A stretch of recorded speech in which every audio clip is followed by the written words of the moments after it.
আগামী রাষ্ট্রনায়ক জনাব তারেক রহমান বাংলাদেশে থাকতে পারে নাই। এই আওয়ামী লীগের কারণে 2023 সালে 28 অক্টোবর পরবর্তী সময় আপনাদেরকে বন জঙ্গলে থাকতে হয়েছে। এই আওয়ামী লীগের কারণে 2024 সালের 5ই আগস্ট পরবর্তীতে প্রায় 2000 অধিক মানুষকে হত্যা করা হয়েছে। এই আওয়ামী লীগের কারণে প্রায় 30,000 মানুষ পঙ্গুত্ব বরণ করেছে।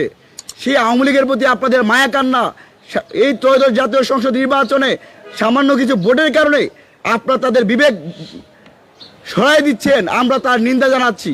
আমরা মনে করে দিতে চাই, এই আওয়ামী লীগ সরকারের নির্যাতন নিপীড়নের বিরুদ্ধে যে 2024 সালের যে অভ্যুত্থান সংগঠিত হয়েছে, এই অভ্যুত্থান যদি না হতো তাহলে আমাদের সাবেক 3 বারের প্রধানমন্ত্রী আপসীর নেত্রী বেগম খালেদা জিয়া মুক্ত আকাশে থাকতে পারতো না। এই অভ্যুত্থান না হলে বেগম জিয়ার মৃত্যুতে পুরো বাংলাদেশ তাকে যেভাবে স্মরণ করেছে সেই পরিবেশ তৈরি হতো না। এই আওয়ামী লীগের পতন না হলে লন্ডনে নির্বাসিত 17 বছর যিনি বাংলাদেশে আসতে পারে নাই, সেই বিএনপির চেয়ারম্যান জনাব তারেক রহমান বাংলাদেশে এসে এখন রাজনীতি করতে পারতো না।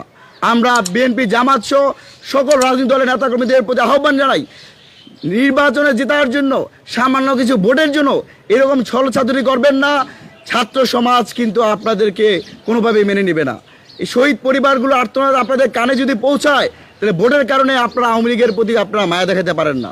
সর্বশেষ আজকে এই সংবাদ সম্মেলন থেকে আমরা যে সকল দাবিগুলো আবারও আপনাদেরকে বলছি, গত 9 জানুয়ারি প্রাথমিক সহকারী শিক্ষক নিয়োগ পরীক্ষায়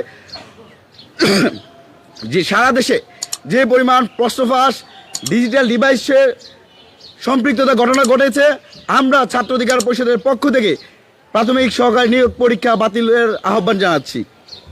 একই সাথে প্রশ্ন ফাঁস এবং ডিভাইস দুর্নীতি জড়িতদের সর্বোচ্চ শাস্তির দেওয়ার জন্য আমরা আবেদন করছি।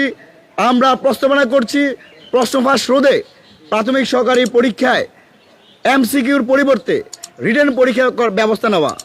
একই সাথে শহীদ ওসমান হাদি হত্যা, ঢাকা বিশ্ববিদ্যালয়ের শিক্ষার্থী সাম্য হত্যা, যুব স্বেচ্ছাসেবক দলের নেতা মোসাব্বের সহ যে সকল গুম খুন হত্যার ঘটনা ঘটেছে প্রত্যেকটা হত্যার আমরা বিচারের দাবি জানাচ্ছি। সর্বশেষ ফেসিবাদী শাসনের শেখ হাসিনার সাথে সম্পৃক্ত জাতীয় পার্টির কোনো নেতাকর্মী যেন আগামী ত্রয়োদশ জাতীয় সংসদ নির্বাচনে অংশগ্রহণ করতে না পারে সেই দাবি আমরা আবারও নির্বাচন কমিশন বরাবর জানাচ্ছি। ধন্যবাদ সবাইকে। ধন্যবাদ সবাই।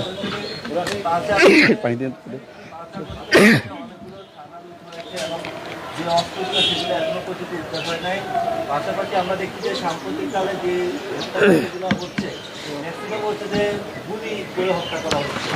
তাহলে আগামী যে ত্রয়োদশ জাতীয় সংসদ নির্বাচন অনুষ্ঠিত হবে সেটা কতটুকু ক্লিয়ার হবে এবং রাষ্ট্রপতি মুক্তি হবে বলে আপনি? দেখুন, আমরা প্রধান উপদেষ্টা বলেছেন তিনি বাংলাদেশে এমন একটা বিরল একটা নির্বাচন দিতে চায় যে নির্বাচন ইতিহাসে লিপিবদ্ধ থাকবে। আমরা মনে করি বর্তমান যে আইন শৃঙ্খলা পরিস্থিতি, যেভাবে মানুষকে হত্যা করা হচ্ছে, এই ধারাবাহিকতা থাকলে আগামী ত্রয়োদশ জাতীয় সংসদ নির্বাচন গত 54 বছর ইতিহাসে সবচেয়ে বেশি হত্যা, সবচেয়ে বেশি সংঘর্ষপূর্ণ নির্বাচন হবে। এই পরিবেশ থেকে উত্তরণ করতে হলে মেরুদণ্ডহীন অপদার্থ স্বরাষ্ট্র উপদেষ্টার পদত্যাগের কোনো বিকল্প নাই। আর দ্বিতীয় যে বিষয়টি বলেছেন, আমরা দেখেছি যে অভ্যুত্থান পরবর্তী সময়ে বা অভ্যুত্থান চলাকালীন 5 আগস্ট পরবর্তীতে বিভিন্ন থানা থেকে অস্ত্র লুট হয়েছে। আমরা গত পরশুদিন যৌথ বাহিনীর অভিযানে দেখতে পেলাম একটা দলের নেতাকে সেই অস্ত্রের দায়ে তাকে গ্রেপ্তার করা হয়েছে।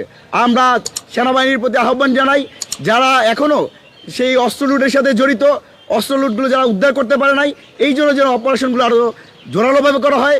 এর কারণে আমরাও মনে করি আপনাদের মতো করে যে গুলি করে হত্যা করা, এত পরিমাণ অস্ত্র থানা থেকে লুট হয়েছে, সেই লুট করা অস্ত্রের মধ্যে দিয়েই আজকে মানুষকে হত্যা করা হচ্ছে।